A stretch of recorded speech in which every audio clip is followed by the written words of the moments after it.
Hey guys, here we are going on another road trip with Breakthrough M2 Weight Loss and Wellness. Very exciting. This is Nan.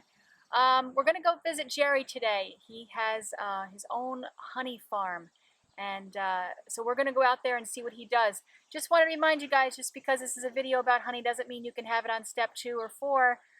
Remember, when you're on step 2 and 4, you can't have any of that sweet, yummy goodness made by bees. But when you get off, please make sure you incorporate honey into your world because it is loaded with antioxidants and flavonoids, and it is so good for people that have allergies. So we'll see you in a little while. This is Nan from Breakthrough M2 Weight Loss and Wellness on another road trip. I don't know if Jerry here can take me too seriously because of these things in my head, but today we are at Jerry's house. He's a local honey guy where I live here in Walden, New York. And we're going to be looking around and learning today about bees and why they're so important. So the first thing we're going to do is just ask him a couple of questions about why he started this, and then we are going to take a trip right up to the hive to see what's going on with the bees. So Jerry, can you just give us a quick story about why you decided to do this? Well, many years ago, I had arthritis in my neck to the point where I couldn't raise my head up. If I did, the pain went down my arm, my thumb and forefinger went numb, and I went to every doctor, therapy, and nothing helped. And then I went to, finally did an MRI, and they said, "Oh, you got arthritis," and sent me home. And I was working at Stewart Airport at the time, and a friend of mine there said, "Go see my brother in Bristol, Vermont." I said, "Okay." And away we went, and he took me to a beekeeper. And he sat me down in this big porch and went up my spine and pushed on each vertebrae and found 6 spots that was tender.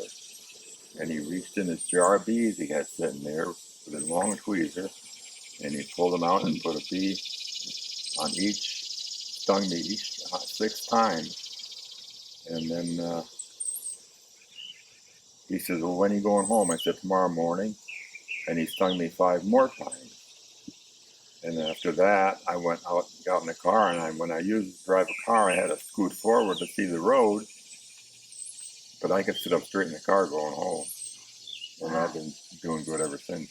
So as your way to, thanking the bees for giving your health back, you've decided to give them a home and help them survive as well. Right. One of the things that I was researching about before I came was the fact that bees there's a problem in this country today with bees. Right. And we're losing a lot of them. They can't figure out why. I believe it was called CCD. Can you Right. talk a little bit about that? Well, I don't know that much about it, but all I know is they just disappear. They're not dead in the hive. They're not, disappearing slowly. They just disappear all at one time. They're here today and gone tomorrow, and they don't know where they are. Yeah. Bees will swarm, but a swarm is something different. Half the bees will leave with the queen, and the other half will stay in the hive and make a new queen and continue that hive, while the other half goes and starts another hive, and that's nature's way of multiplying. Awesome. Yeah. And why are bees so important? I don't think people really understand because everybody sprays them when they come around their house. So why are they so important? Well, they pollinate half your food or better, and if you don't get pollination, you don't have any fruit or vegetables, and that's the main reason. Yeah. Yeah, so if the bees are disappearing, pollination can't happen, guys, and then our food is just not going to grow the way it's supposed to. Do you know any of the reasons why our bees are having so many issues environmentally or anything like that? Well, they have a little insect that gets on them called a mite, and they're really tough on the bees. And sometimes we have to treat for that. And it's kind of hard to kill a bug on a bug, Yeah. And, they do have some stuff that's natural, which I use once in a while, but not any more than I have to. Okay. All right. Pesticides, is that a major issue with bees? Oh yeah, yeah. Because what happens, the wax is like a sponge, and it absorbs all the pesticides in there. And you get too much of it in there, then the bees, I think maybe that's part of the CCD, they leave because they don't like all that stuff in the wax. Right. Now, guys, CCD, and I should have said this before, is called collapsed colony disorder, and the government still has not really been able to figure out exactly what's going on in the hive and in the colony, but they do know that all of a sudden, like Jerry said, the bees are just gone, and that's a big problem for all of us. So one of the things that we can do, guys, as just regular people to help this is do not spray pesticides in your yard. You know, especially around midday. That's when the bees are out and they're pollinating as much as possible, and they're landing on the flowers or the weeds, and we think things are weeds and they're not. And then they get that stuff on them, the pesticide on them, and they bring it back to the hive. So, you know, talk to your landscapers too if you know that they're spraying a lot in your yard or whatever for weeds. You know, don't just use pesticides, you know, all over the place and think that it's okay, because it does affect the environment. So we're going to take a trip up to Jerry's hive right now and see what's going on up in the colony.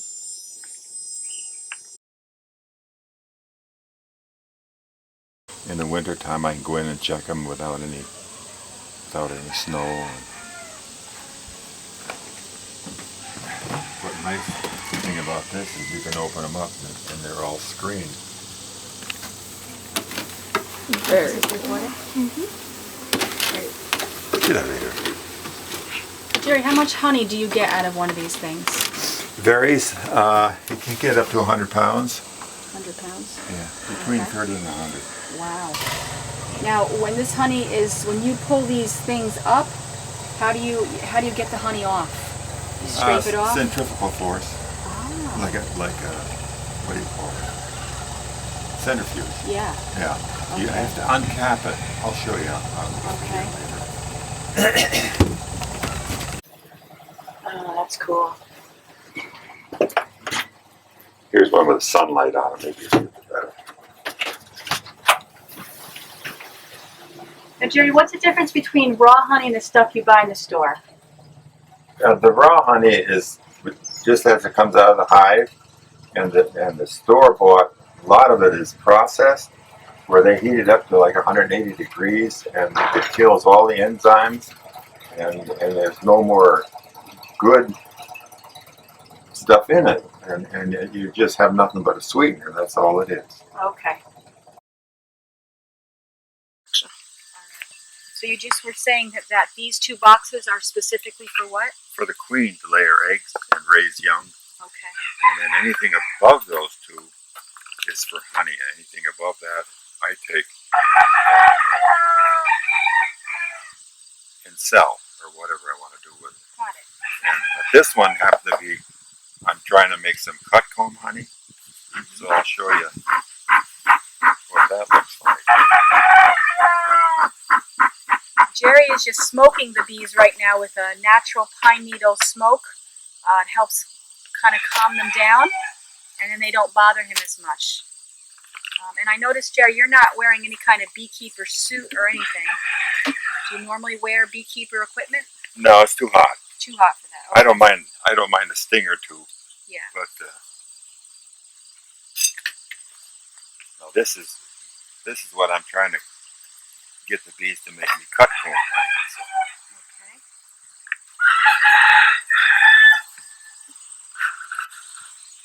Oh, wow. see, and just lift that. That's heavy. It's full of honey. Oh, it is. Yeah. See, it's like 5 pounds of honey in one. Wow. Not 5. It's a lot. About 30 pounds in this whole box. Yeah. Probably I bet you about 3 or 4 though. Oh yeah. Now, the honeycomb itself. Why is I've heard that eating honeycomb is a really good thing for allergies. What do you know about that? Because it has a lot of pollen and stuff in it. People are allergic to pollen, and if you eat that, it builds up an immunity in your body. Yes. And, because I sell a lot of honey just for allergies. Okay. And they keep coming back every spring for more. Yeah. Now, that honeycomb is pure wax, Yes. and believe me, guys, when you put that in your mouth, it's all over. Yeah. But it is pretty neat. It is definitely something. If you have allergies, guys, or your kids have allergies, find a local beekeeper in your area. Stop at a farmer's market. Ask if there's any local beekeepers in the area, because what you want is you want the pollen from your area, because that's the pollen that's affecting you or your children. So that's what you really want. So finding a local beekeeper in the area is really important. Now see, it's all sealed. To get the honey out of there, you have to take all these caps off, and then you put it in the centrifuge type thing, and the honey flies out, and the wax stays, and then you can put the frame and then wax all back in here, and all they have to do is refill it and cap it off. So these little bees actually put caps on all the holes to keep the honey in there. And then what Jerry does is he scrapes the caps off and he collects the honey that way. But they won't cap it off until the water content is down to, I forget what it is, but they have to evaporate all the water, because when they bring it in, it's really a liquid type thing, but then they have to, and how they know when it's time, I don't know. That's awesome. Yep. Wow.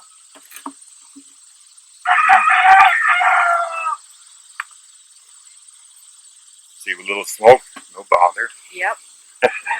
Now, Jerry, can anybody be a beekeeper? Anybody that's not allergic. Right. This is true. Yeah.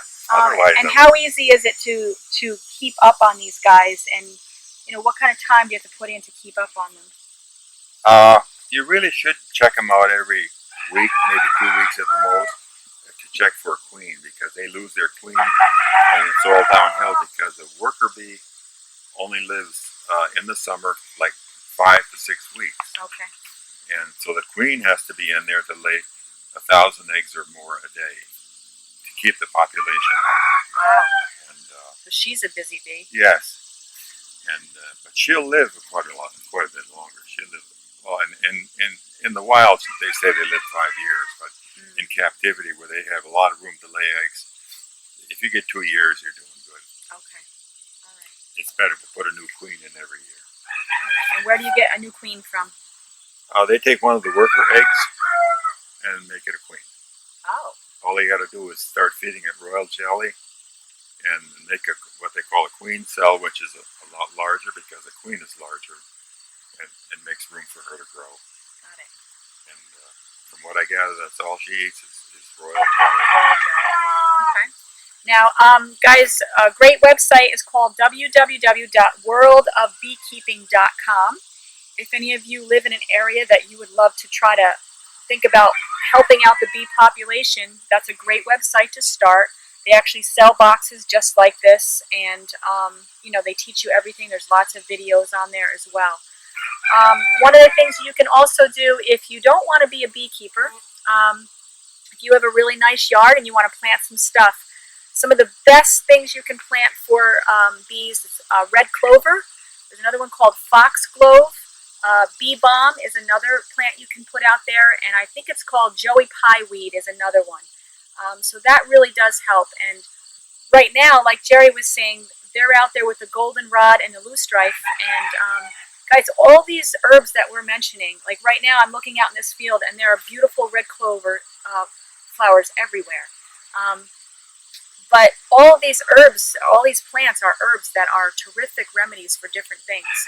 So, I mean, these little bees are out there gathering all this nutrition from these herbs and plants, and they're putting it right into the honey. So it's really awesome. So again, guys, go to your local farmer's market, ask around and find out if there's any local farmer honey guys next to you, and ask about their honey and go visit them. And as far as Jerry, he's in Walden, New York, and if you're in the Hudson Valley area and you want to get his honey, Jerry, what's your phone number? 845-778-1392. All right, so support Jerry and his bees, and we're supporting the environment as well. So we just want to thank all of you, and we're really excited that you were on this road trip with us, and hope you could take what I said seriously with these things in my head, but have a great day, guys.